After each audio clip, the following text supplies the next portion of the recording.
O Arthur Gordo, que é biomédico, vai dar aqui algumas informações importantíssimas para a população com relação à pandemia do coronavírus. Você, como profissional da saúde, dará aqui alguns detalhes importantes para o nosso público de casa ficar tranquilo e, ao mesmo tempo, manter as medidas de prevenção. A gente está diante de um vírus novo, né? É um vírus novo, cujo nome dele é SARS-CoV-2. Esse vírus, ele causa o que nós chamamos hoje da Covid-19, né? Por se tratar de um vírus novo, a gente ainda se encontra diante de muitas informações que precisam ser ainda solidificadas, né? Mas nós sabemos as formas de transmissão já desse vírus, que pode se dar através de gotículas de salivas, né? De secreções.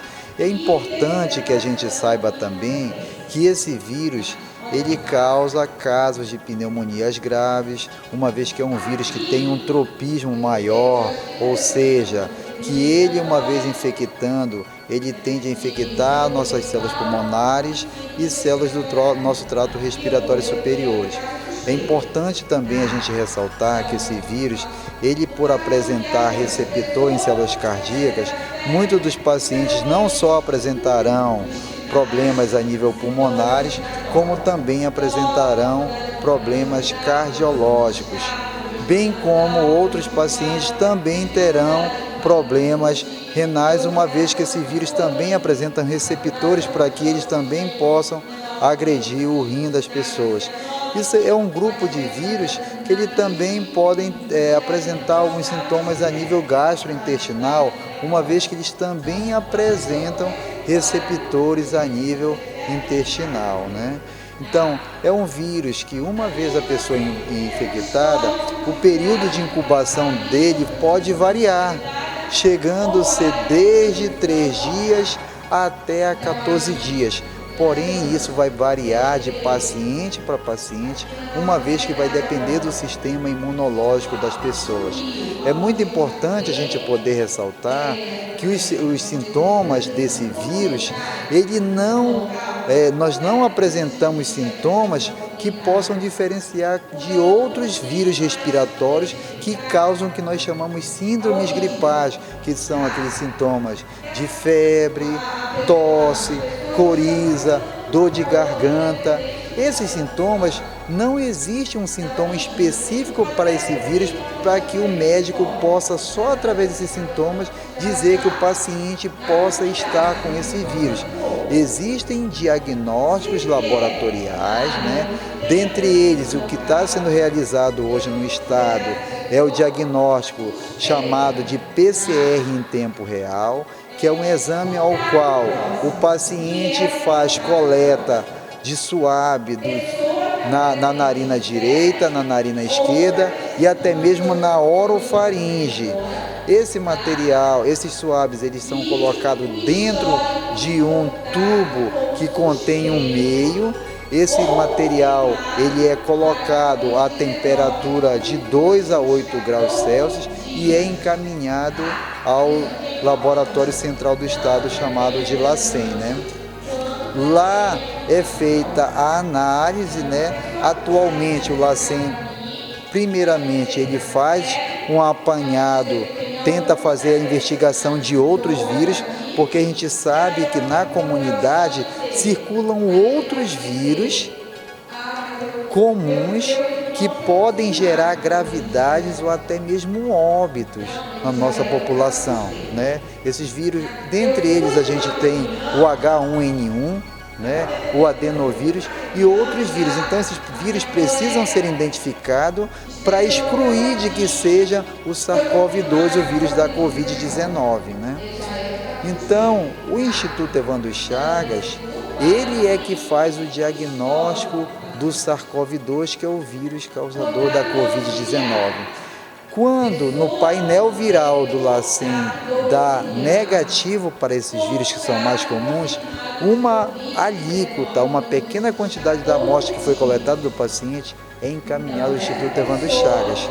e lá o Instituto Evandro Chagas realiza o diagnóstico específico do SARS-CoV-2, que é o vírus causador da Covid-19. Porém, no entanto, no dia 18 agora, recente, o Instituto Evandro Chagas treinou não só o LACEN, quanto os laboratórios de toda a região norte, para que a partir de então, após esse treinamento, eles pudessem efetuar o diagnóstico que antes era somente feito pelo Instituto Evandro Chagas. Provavelmente, esse diagnóstico pelo LACEN agora, ele vai poder ser executado a partir da próxima semana, é o que a gente está esperando, né? Com isso, a gente espera que esse diagnóstico tenha uma agilidade de resposta, tá? Então, a gente sabe também que a gente tem um grupo que a gente é vulnerável, né? A gente sabe que a maioria da população, uma vez infectada por esse vírus, eles apresentarão-se ou de forma assintomática, ou seja, indivíduos que não apresentarão sintoma, e de pacientes que apresentarão sintomas muito leves, parecido com a maioria das nossas síndromes gripais, dessas gripes que a gente tem. Uma pequena parcela, uma parcela de aproximadamente 20% da população vai requerer cuidados hospitalares, né?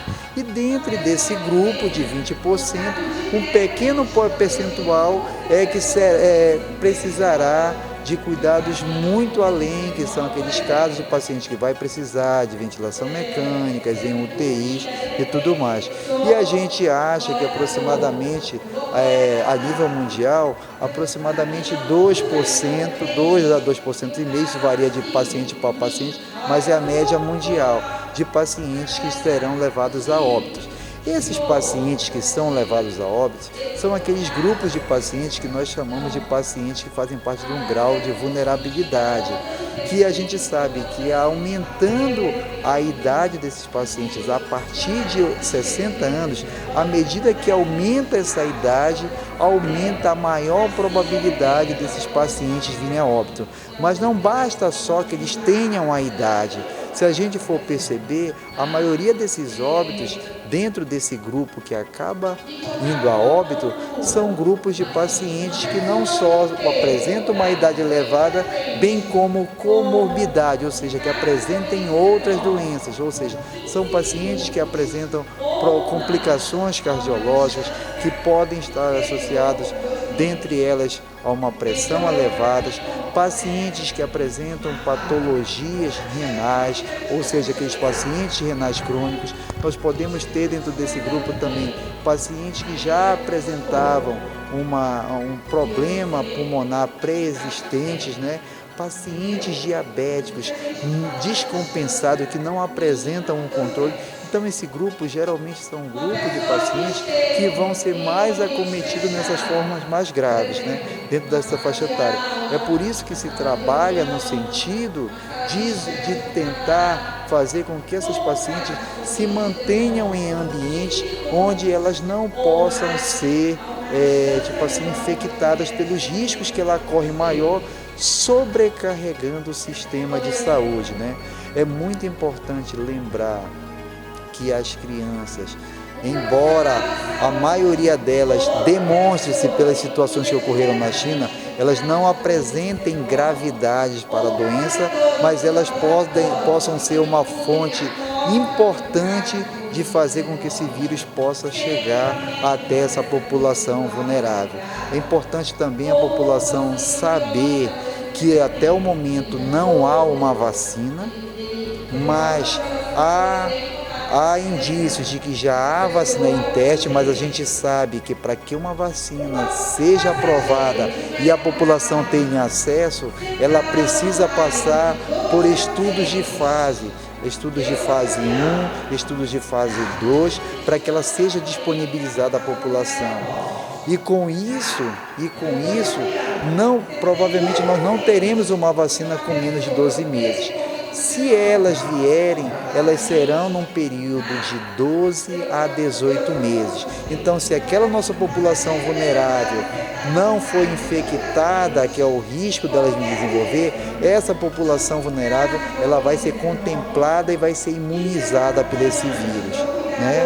Quanto a tratamento, alguns locais já estão fazendo uso de alguns medicamentos para ver se tem resposta. Mas, primeiramente, o Ministério da Saúde provavelmente deva começar a fazer estudos nesses pacientes utilizando a cloroquina ou um análogo da cloroquina, que é a hidroxicloroquina, naqueles pacientes que estão com aquela gravidade maior. Mas o Ministério da Saúde ainda vai construir um protocolo para que seja usada, né?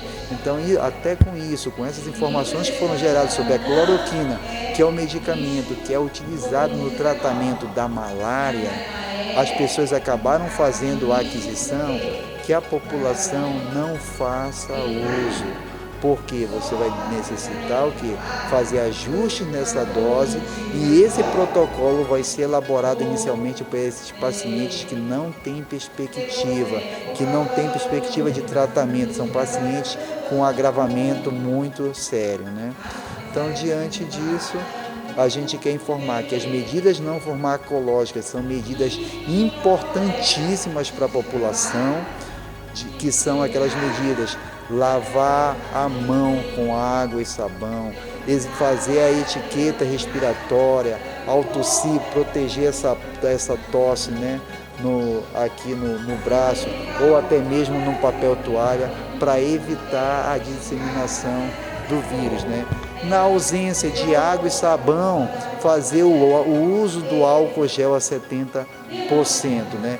Essas medidas são medidas que diminuirão a propagação da doença, que é o objetivo maior, que quanto menos casos eu tiver, para fazer com que o meu sistema de saúde possa dar conta de atender. Porque se eu não fizer essas medidas, eu vou ter um número de casos muito elevado, levando ao colapso o sistema de saúde, como a gente está vendo que ocorreu tanto na China quanto na Itália e com outros países, né? Então, essas medidas farmacológicas são medidas que a gente sabe que esse vírus ele irá circular entre nós, porém, nós queremos que ele circule no intervalo de tempo maior, que é o que chamam de achatamento da curva, né? Que ele circule entre nós, mas no intervalo de tempo maior, contanto que ele infecte um número menor de pessoas, principalmente essas pessoas que a gente considera de grupo vulnerável.